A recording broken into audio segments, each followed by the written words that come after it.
Saint نے متفقہ طور پر پیپلز پارٹی کی جانب سے پیش کردہ ایک قرارداد منظور کی ہے جس میں مطالبہ کیا گیا ہے کہ فوج کے خلاف منفی اور بدنیتی پر مبنی پروپیگنڈا کرنے والوں کو سخت سزائیں دی جائیں۔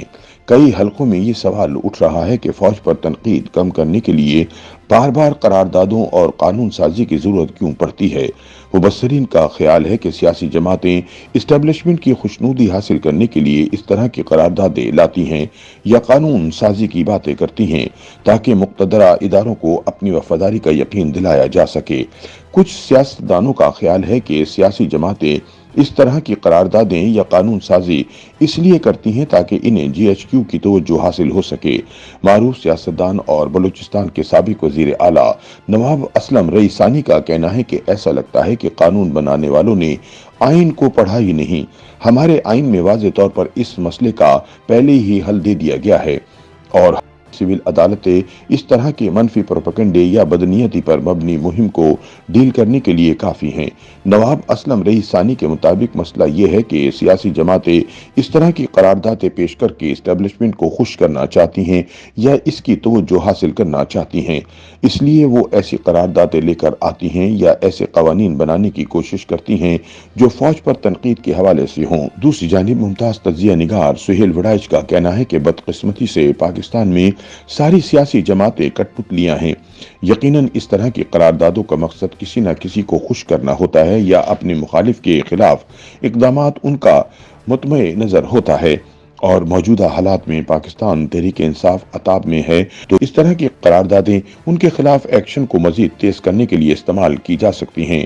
سہیل وڑائچ کے مطابق بدقسمتی سے جب سیاسی جماعتیں اس طرح کی قراردادیں پیش کرتی ہیں اور آگے بڑھ کر قوانین بناتی ہیں تو وہ قوانین انہی کے خلاف استعمال ہوتے ہیں۔ یہ سب کچھ اس لیے ہو رہا ہے کیونکہ پاکستان میں آئین کی پاسداری نہیں کی جاتی، مارشل لا لگا دیا جاتا ہے، آئین کو معطل کر دیا جاتا ہے اور آئینی حدود سے تجاوز کیا جاتا ہے۔ اگر آئینی حدود سے تجاوز نہ کیا جائے تو نہ کسی قرارداد کی ضرورت پڑے اور نہ ایسے قوانین کو لانے کی ضرورت پڑے جس کا مقصد کسی ادارے پر تنقید کو کم کرنا یا ختم کرنا ہے۔ دوسری جانب بعض دیگر تجزیہ کاروں کا کہنا ہے کہ اس وقت پیپلز پارٹی اور نون لیگ میں اسٹیبلشمنٹ کی خوشنودی حاصل کرنے کے لیے ریس چل رہی ہے اور پیپلز پارٹی کی طرف سے پیش کردہ یہ قرارداد جی ایچ کیو کی حمایت حاصل کرنے کی کوشش ہے۔ اس بات میں کوئی شک نہیں کہ اس وقت نون لیگ اسٹیبلشمنٹ کی لاڈلی بنی ہوئی ہے اور خود بلاول نے بھی نواز شریف کو سپر لاڈلا قرار دیا، لیکن اس کے ساتھ پیپلز پارٹی بھی اپنا سی وی پیش کر رہی ہے۔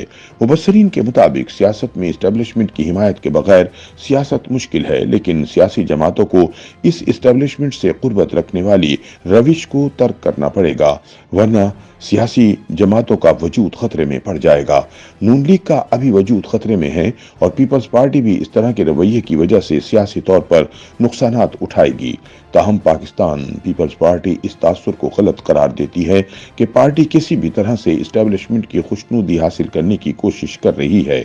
پاکستان پیپلز پارٹی سے تعلق رکھنے والے سابق سینیٹر سحر کامران کا کہنا ہے کہ پارٹی اس بات پر یقین رکھتی ہے کہ کوئی بھی ادارہ اگر آئینی حدود سے تجاوز کرے تو اس پر تنقید ہونی چاہیے، لیکن ہماری پارٹی کسی بھی ادارے کے خلاف منفی پروپیگنڈے پہ یقین نہیں رکھتی۔